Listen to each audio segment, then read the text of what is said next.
سلام دوستان خوبم. امروز میخوام براتون بادمجون شمالی درست کنم.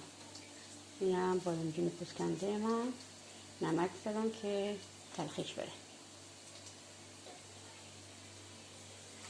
اینم بادمجون سرخ شده من، اینا رو سرخ کردم. اینم پیاز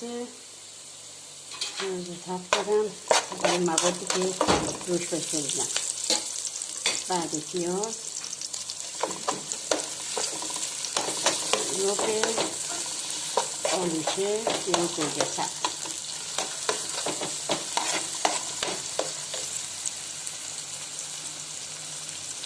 زردچوبه،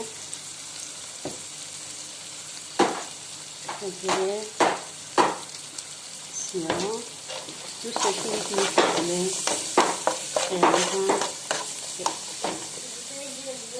اینم دونه انار. این بادمجون ما بادمجون با دونه انار.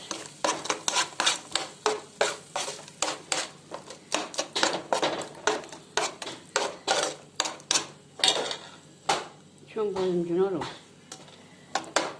با شعله کم سرخ کردیم خودش پخته است، احتیاج دیگه به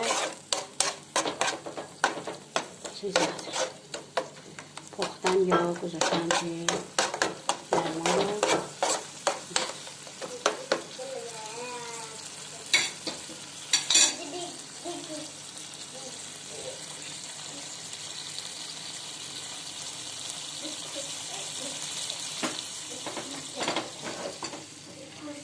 اینم میریزیم روی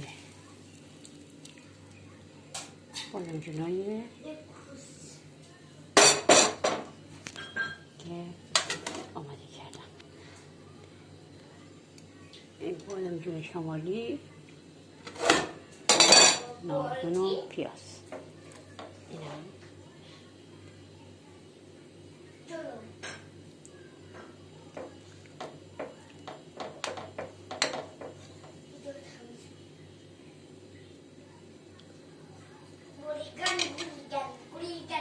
نوشیجان.